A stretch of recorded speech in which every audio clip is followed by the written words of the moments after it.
Gamemaker, or how to make the player become invincible. Let's say they get hit. You want them to be invincible for a few seconds to get out of that sticky situation, or maybe the player's picked up a power-up and now they have invincibility for a few seconds. I like this effect. We'll make the player flash too, sort of like in Mario Brothers when they used to pick up the whatever, and Mario would be flashing and could, go run through the enemies and couldn't take damage, right? Great little effect. So here we go. First thing we're going to do is I'm going to go to the player, and in the create event, I'm going to give them a variable called Invincible, and I'm going to set it to 0. This is just going to record whether the player is invincible or not. So when they're invincible, it's going to be 1. When they're not invincible and they can take damage, it'll be 0. Okay, so that sets up that variable. Now let's go to where they get hit by the ball. Now the ghosts are throwing balls, and when they get hit by a ball, when the player gets hit by the ball, I'm doing this right now. I'm saying with other, which is the ball, destroy it, make the ring. Typically, you probably have some more code here, right? Player takes damage. So I don't have variables for that in here. But, you do whatever other code you want to do there. Now what we have to do is we have to make sure when the player gets hit, they turn invincible. So here's the invincible part. We're going to let them destroy the ball, make the ring, take some damage, and we're going to turn their invincible variable to 1, which now indicates the player's invincible. Now, this works well. Okay, it'll set to 1.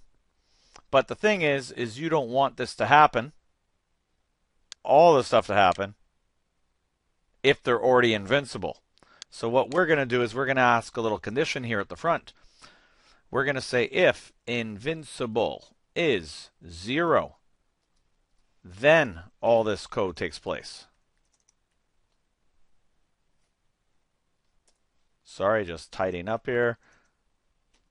So we're going to do something like that. Now this makes a lot more sense. If the player is currently invincible, then you can destroy the ball, make the ring, and turn the player invincible. Now, does this work? Well, we can just check it out for a quick sec here. We can run the program, and you can see that when we get hit by a ball the first time, the rest of the balls are just going to go through. Right now, the player's invincible variable is 1. So, it's not destroying the ball, it's not making the ring, and it wouldn't take damage off of us. So that's genius. Now, let's make this effect so it only lasts for a few seconds, right? To make this last only for a few seconds, we're going to use alarms. If you haven't learned how to use alarms yet, then you should probably just peek at one of the videos how to use alarms. Right after they get invincible power, I'm going to take an alarm, 0, and I'm going to set it to about 3 seconds, right? So at 30 steps a second by default, 30 times 3 is 90 steps. This alarm is going to tick down, and this alarm's eventually going to reach 0, and when it reaches 0, it's going to run the code we put in alarm 0 event. When that alarm event takes place, all I'm going to do is put invincible back down to 0. You can play a little sound, do whatever you want there. Now, since invincible 0 again, I'm going to be able to get hit by a ball and take some damage. Let's see this one working. You have to watch carefully here. You'll see that one ball will hit me. I'm protected. Oh, but now 3 seconds later it wears off, and you'll see I get hit again. I'm hit again, then I'm protected again for another 3 seconds, right? Because my invincible variable has become 1. Now the problem with this is we almost can't tell whether we're invincible or not.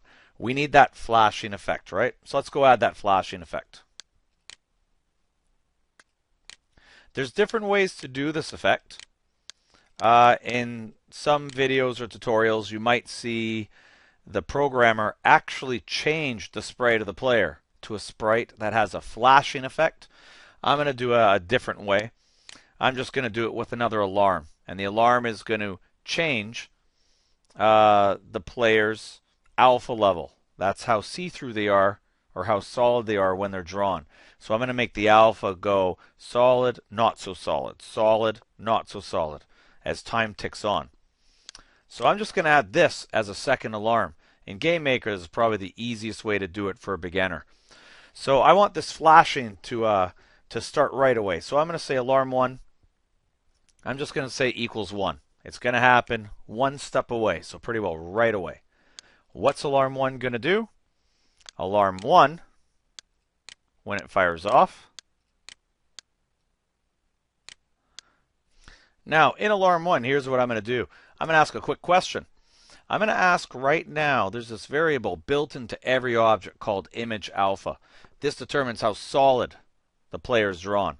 And by default, the value is 1. So I'm going to say if our current image alpha is 1 for the player, I'm going to change the image alpha of the player, and I'm going to drop it down to 0.3. What this is going to do is next time they go to draw, they're going to be all faded out. So it's almost going to be like the flashing of the player.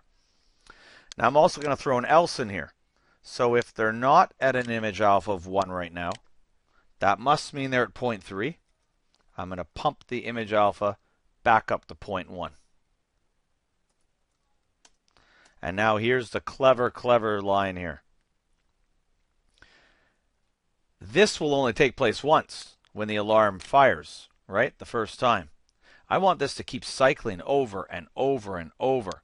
So what I'm going to do is I'm going to turn the alarm 1 to fire again in, let's say, 8 steps from now. So not too long, right? So this will flash on and off a couple times a second. Sort of a neat effect. Now you may ask yourself, if you put this alarm 1 constantly turning itself back on, it's never going to end. And you're right, it's never going to end. So we can't have that. I mean, let's just check this out and see if it works as it is, and then we'll just put the final little fix. So I get hit. You can see my player's flashing. 8 steps probably isn't fast enough, right? It's a little slow. But my superpower is worn off by now, and I'm still flashing. See, I still got hit. So something's not quite right. I have to end that alarm that's making me flash. So let's just do that one here. Simply done with a little if statement. If Invincible is still 1,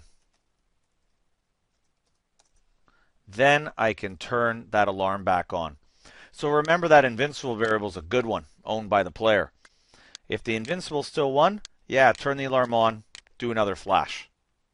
When it gets to 0, it'll be all done. Now we saw 8 was a little slow. So let's pick that up and make it 4. And let's just do one last little thing here. This is, if you actually run this, you'll notice something funny happen once in a while. But if Invincible isn't 1, I'm going to go image alpha equals 1.0. I want to make sure that the player actually stops the flashing when they're at a full image alpha of 1. So I could have put that here, or I could have put it maybe in alarm 0. But either way, this will work out nicely. And just to maybe shorten this a tiny bit, for those that know when you're only doing one line of code, you don't need all these curly braces. So I could actually shrink this down to look like this. And that's not bad, okay, for a little double system there. Let's check this out.